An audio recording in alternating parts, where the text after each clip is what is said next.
जय श्री कृष्णा। राधे राधे। प्रिय भक्तजनों, एक बार फिर से आपका हमारे YouTube चैनल आत्म प्रेमी पर हार्दिक स्वागत है।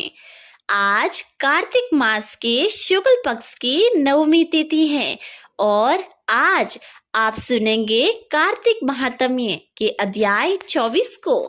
लेकिन प्रिय भक्तजनों, आपसे निवेदन है कि अगर आप हमारे इस YouTube चैनल पर पहली बार पधारे हैं तो इस चैनल को सब्सक्राइब अवश्य कर दीजिएगा, क्योंकि आपको हर रोज विभिन्न प्रकार की कार्तिक मास की कथाएं तथा विभिन्न व्रतों से संबंधित कथाएं और जानकारी और विभिन्न धार्मिक कथाएं भी आपको इस YouTube चैनल पर सुनने को मिलेगी। इसलिए चैनल को सब्सक्राइब अवश्य कर लीजिएगा। प्रिय भक्तजनों, अब श्रवण कीजिए कार्तिक मास के आज के अध्याय का। राजा पृथु ने देवश्री श्री नारद जी से पूछा, हे नारद जी, आपने तुलसी के इतिहास, व्रत, महात्म्य के बारे में कहा है। अब आप यह बताने की कृपा करें कि कार्तिक मास में और भी देवता का पूजन होता है, यह भी मुझे समझा कर कहिए। श्री नारद जी बोले, पहले समय पर्वत के निकट कर्तिपुर में एक धर्मात्मा ब्राह्मण धर्मदत्त नामक रहता था। वह भगवान विष्णु के सब व्रत करता था और 8 पैर उनकी भक्ति में तल्लीन रहता था। एक दिन कार्तिक मास में वह एक रात पहर शेष रहने पर जागरण के लिए भगवान विष्णु के मंदिर में गया।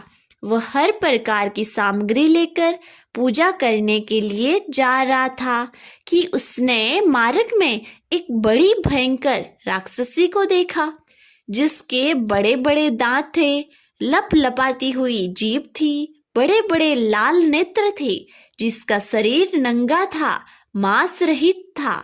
उस भयंकर राक्षसी को देखकर धर्मदत्त बुरी तरह से कांपने लगा और कुछ उपाय न देखकर उसने पूजा वाली थाली और जल का लोटा उस राक्षसी पर फेंक दिया। क्योंकि उसने भगवंत नाम का जप करते हुए वो सामग्री और जल का लोटा जिसमें कि तुलसी दल पड़ा हुआ था उसको मारा था। इससे उसके जन्म जन्मांतर के पाप नष्ट हो गए और उसे अपना पूर्व जन्म स्मरण हो आया।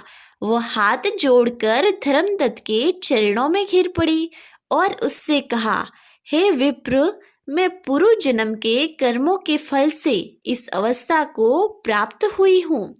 नारद जी ने कहा, हे राजन, उसके इस प्रकार प्रणाम करते देख अति विस्मित होकर धर्मदत्त ने पूछा, तेरी यह अवस्था किस कर्म के फल से हुई है? तू पूर्व जन्म में कहाँ रहती थी और तेरा कैसा चरित्र था? यह सब कुछ तू मुझे बता। उस राक्षसी ने, जिसका नाम कलहा था, उसने कहा, हे ब्राह्मण, सौराष्ट्र में भिक्षुक नामक एक ब्राह्मण रहता था। मैं उसकी पत्नी थी। मेरा स्वभाव बड़ा ही निष्ठुर था। मैंने अपने पति का कभी भला न चाहा, न कभी उसे अच्छा भोजन और मिठाई खाने को दी। मैं प्रतिदिन उससे लड़ती झगड़ती रहती थी। मुझे इस प्रकार की लड़ता देख तथा नित्य प्रीत के कलह से तंग आकर मेरे पति ने दूसरा विवाह करने का निश्चय किया।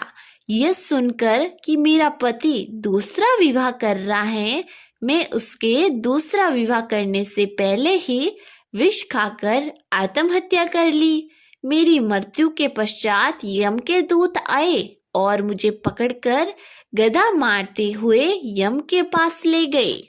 यमराज ने मुझे देखकर चित्रगुप्त से पूछा, हे चित्रगुप्त, इसने क्या कर्म किया है? जो कि कर्म इसने किए हैं, अब इसको उसका फल भोगना होगा। चित्रगुप्त ने यमराज से कहा, इसने अपने जीवन में कोई भी अच्छा काम नहीं किया है। यह सदा अपने पति को खराब भोजन देकर आप सदा खुद अच्छा भोजन खाती रही, इसलिए ये अब विष्ठा खाने वाली होगी। इसको अब शुक्री जन्म दिया जावे। चूंकि यह अकेले ही पाक के बर्तन में भोजन करती थी, इसलिए अपने बच्चों को खाने वाली बिल्ली हो। इसने चूंकि अपने पति पर क्रोध करके आत्मघात किया था, इसलिए यह प्रेत योनि में जाएगी। अब आप इसे अपने दूतों द्वारा मरु स्थान में भेज दीजिए। वहां पर बहुत दिनों से रहकर फिर यह पापिन अपने तीनों योनि को भोगे।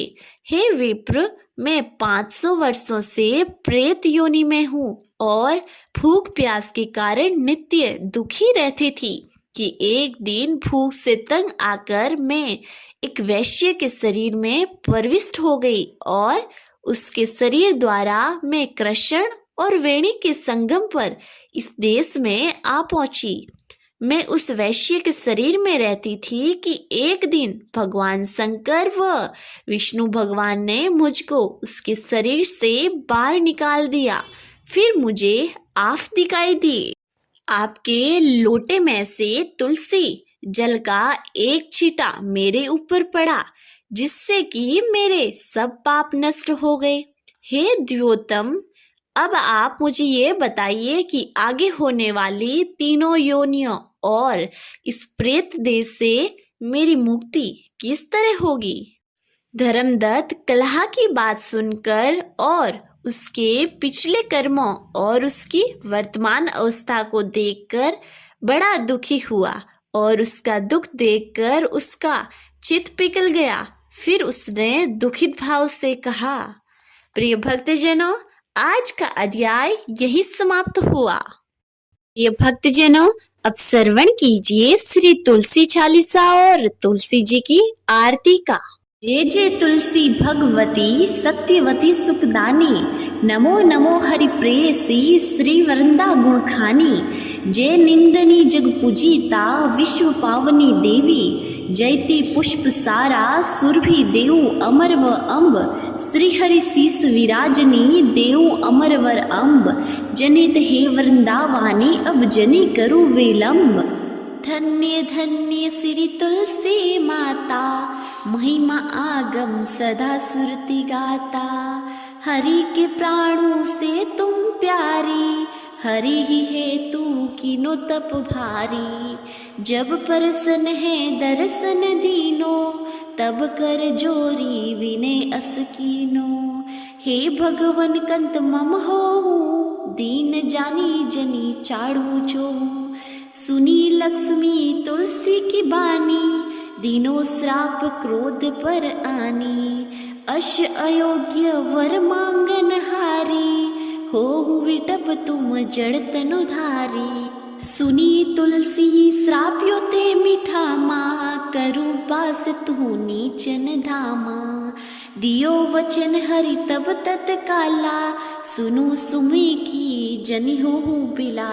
समय पाही वहे रोपति तोरो, पूजिहा पास वचन सत मोरो। तब गोकुल नंद गोप सुदामा, तासु भई तुलसी तू बामा। कृष्ण राम लला के माही, राधे सखियो प्रेम लखी नाही। दियो श्राप तुलसी तत्काला, नर लोक ही तुम जनमु बाला। भयो गोप पर दानव राजा, संक चूड़ नामक सीरस ताजा। तुलसी भई तासु की नारी, परम सती गुण रूप अगारी। अश देव कल्प गीत जब गाऊं, कल्प तरतीय जन्म तब भाऊं। वृंदा नाप भयो तुलसी को, असुर जलंधर नाम पति को। करी अति द्वंद अतुल बल धामा, लीना शंकर से संग्रामा। जब नीत सैन्य सहित शिव हारे, मरी न तब हरिहर पुकारे। पतिव्रता वृंदा थी नारी, कोहु न सके पति ही सहारी। जब जलंधर धरी भेष बनाही, वृंदा ढींग हरि पहुँचियो जाही। शिवहित हाली करी कपट प्रसंगा, किया सतीत्व धर्म ते ही भंगा। भयो जलंधर का संहार, सुनी वृंदा उर शोक अपारा। तिही सण दियो कपट हरि तारी, लखी वृंदा दुख घिरा उचारी। जलंधर ही जस हतियो अभीता, सोही रावण वै हरहिति सीता। अस प्रस्तर समहत्य तुम्हारा, धर्म खंडी मम पति सुहारा। यही कारण लही श्राप हमारा, होवे तनु पाषाण तुम्हारा। सुनी हरि तुरहि वचन उचारे, दियो श्राप तुम बिना विचारे। लखियो न निज कर तुति पति को, चलन चयो जब पार्वती को। जड़मति तुम अस हो जड़ रूपा, जग महिन तुलसी विटप अनूपा। धरव रूप हम सालिंग रामा, नदी गंड के बीच ललामा। जो तुलसी दल हमें चढ़ाई है, सब सुख भोगी परम पद पाई। बिनु तुलसी हरि जल शरीर, अति से उठत शीस उर पीरा। जो तुलसी दल हरि शीस धारत, जो शस्त्रत अमृत डारत। तुलसी हरि मन रंजनिहारी, रोग दोष दुख भंजनिहारी। प्रेम सहित हरि भंजन निरंतर, तुलसी राधा में नहीं अंतर। व्यंजन हो चपन हो परकारा, बिनु तुलसी दल नहीं हरिहर प्यारा। सकल त्रित तुलसी तरु चाही, लहत मुक्ति जन सयंस नाही। कवि सुंदर इक गुणहारी गुण गावत, तुलसी सी निकट सैस गुण पावत। बसत निकट दर स्वाधामा, जो प्रयाग ते पूर्व ललामा। पाठ करी जो नित नर नारी, हो ही मसुकी भासी त्रिपुरारी। बोलिए तुलसी माता की जय। आरती श्री तुलसी जी की। जय जय तुलसी माता, सबकी सुखदाता वर माता। जय जय तुलसी माता, सब योगों के ऊपर, सब रोगों के ऊपर। जय जय तुलसी माता, रज से रक्षा करके भवत्राता। जय जय तुलसी माता, बहुपुत्री है श्यामा, सूरवली है ग्रामा। विष्णु प्रिय जो तुमको सेवे, सुनर तर जाता। जय जय तुलसी माता, हरि के सीसा विराजत, त्रिभुवन से हो वंदित। पति जनों की तारिणी तुम हो विख्याता। जय जय तुलसी माता, लेकर जन्म बीजन में आई दिव्य भवन में। मानव लोक तुम्ही से सुख संपत्ति पाता। जय जय तुलसी माता, हरि को तुम अति प्यारी, श्याम वर्ण सुकुमारी। प्रेम अजब है श्री हरि का तुमसे नाता। जय जय तुलसी माता, जय जय तुलसी माता। बोलिए तुलसी माता की जय।